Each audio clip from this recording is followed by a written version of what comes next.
Good team win. The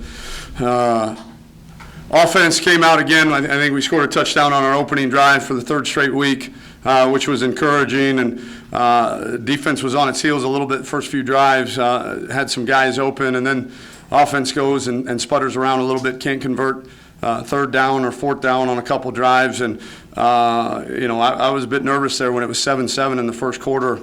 And, probably attribute maybe some of that to the rust of the off week, but it's my job to make sure that there's no such thing as rust, and didn't quite do that early in the first quarter. But the thing I told our guys was we responded. There wasn't anybody hanging their head. There wasn't anybody with anything other than confidence, exuding a ton of confidence, and hats off to our defense.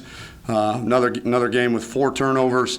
And, held a really, really good offense that I believe the last couple games have been putting up 50 and 60 some odd points to really 7 points before we put the 2s and 3s in and finished with 14 points. So, and then the offense clicked a little bit. Still got to get better in the red zone. Greg's got, we're calling some pass plays, and he's probably taken off a little bit too early, but those are all things that we can correct. And then obviously the penalties on special teams are still just immensely frustrating.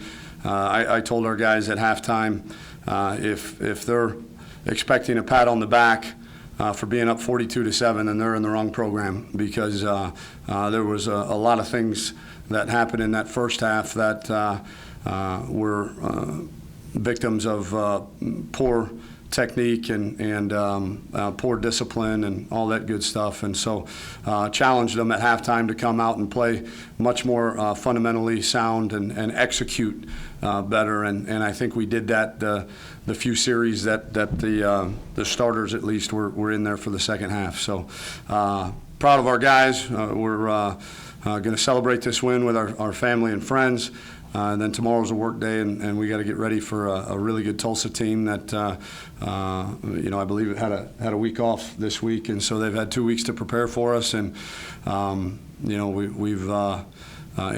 0-0 in the American Athletic Conference right now, and our goal is to be 1-0 after this week. Tom, when you guys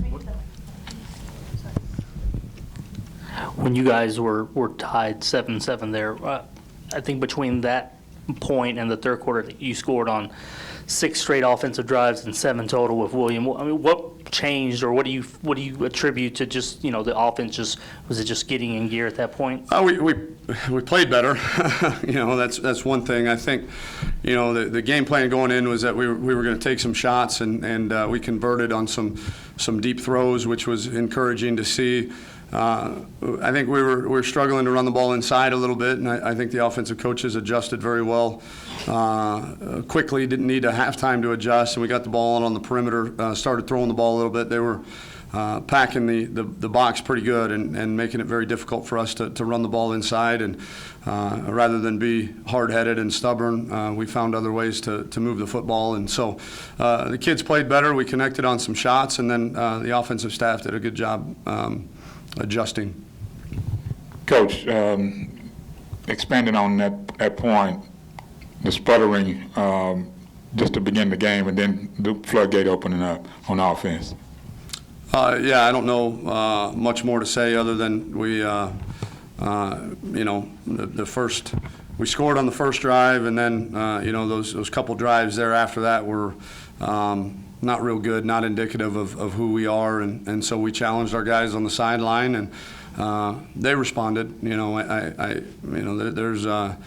We knew it was not going to be easy, and certainly even with the score being what it was, that was not an easy football game by any stretch, and the guys responded. But between the targets and then using him on the runs, I think you had said a couple weeks ago that you wanted to get DeMarcus, anywhere from maybe that 8 to 10 touch range. What he's doing for you production-wise, I mean, has he just worked his way into this as one of your, go-to guys on that offense? Oh, without a doubt. Yeah, I mean, he's a guy that's got a tremendous amount of suddenness.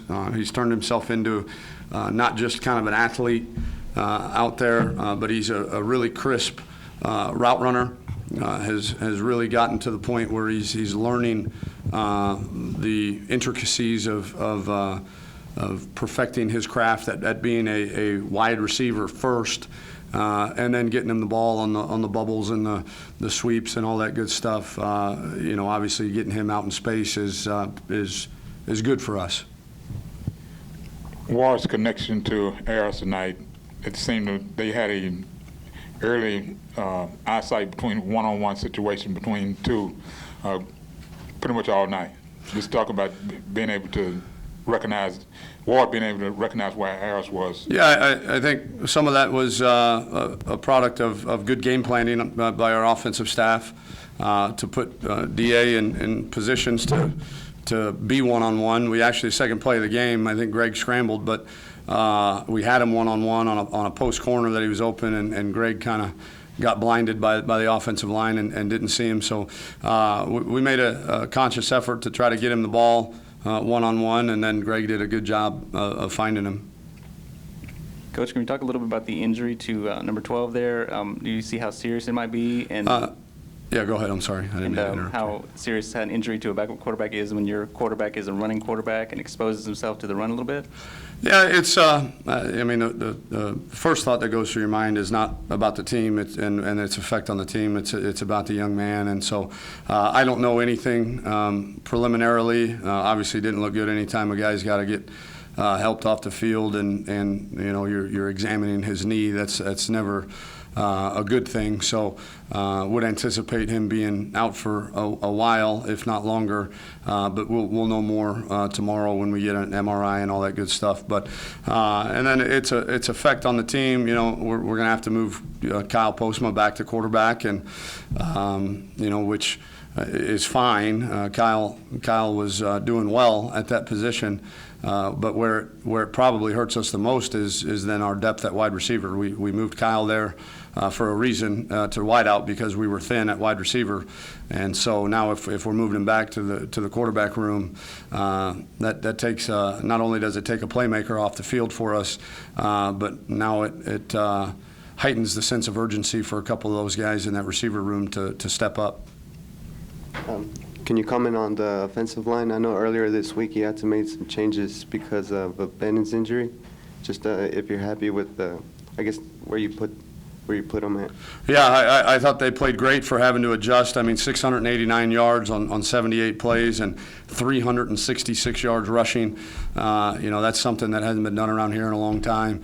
And for them to do it being kind of piecemeal together in a week and a half, thought they responded really, really well. Without watching the film, I'm sure we made a bunch of mistakes, as we always will. Those are common, but I felt them in the run game, and I felt them in pass protection, and thought they responded to the challenge of kind of picking up the sword when one of their guys went down, and they did it well. Coach, can you talk a little bit about what it means for you to be a part of an offense that put up 42 points in the first half, which is the most this team has seen in a long time? We had a pick six as part of that too, which was good there towards the end of the half, and I think we had a ton of yards at halftime. I had 468 or something ridiculous like that at halftime, and so it was encouraging to see the kids, after we sputtered a little bit, I say kids, the young men go out and execute the game plan at a pretty high level. Coach, expand on that also. The defense today looked like they were more prepared for pretty much whatever was put in front of them, whether it was running or passing. You mentioned the pick six, guys being in position to get in INTs and cut Texas State off. Yeah, we credit Coach Orlando and Coach Niver and that defensive staff. There weren't a whole lot of calls in this game because of how multiple and three of probably the top 4 or 5 things that can tax a defense mentally and in terms of assignments. One is obviously your triple option assignments, and this team runs some triple option and runs it well. Two are unbalanced formations, which this team has a ton of unbalanced formations, and so that creates extra gaps in the run game, and we've got to be sound in terms of knowing who's eligible, who's ineligible when they're in unbalanced formations, and thought we did well there. And then, they kind of major in that run-pass option stuff where it's a run play with guys, running pass routes, and the quarterback can pull it out and throw it to him at any time. And so those are three things that, are just extremely mentally challenging for a defensive unit. And Coach Orlando and Coach Niver, I think they had one call, I think it was, automatic check or whatever, basically on first and second down the whole night, and we were going to line up and play their tendencies based on formations, and our guys did a nice job of executing that. Tom, in the first half, when it was still, relatively close, they had 2 catches that went for first down that ended up fumbling inside your 20, I believe, both times.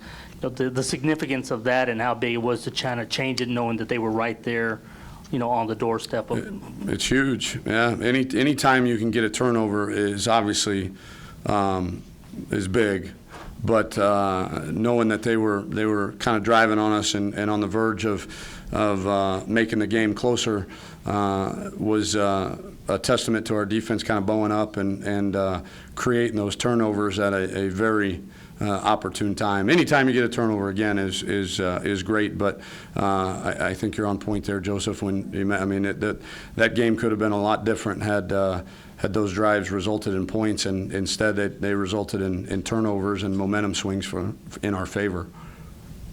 Coach, after the first game, there were some concerns about the secondary maybe falling off a little bit, giving up a bunch of yards. Can you talk about their improvement in the last couple games and where they've come?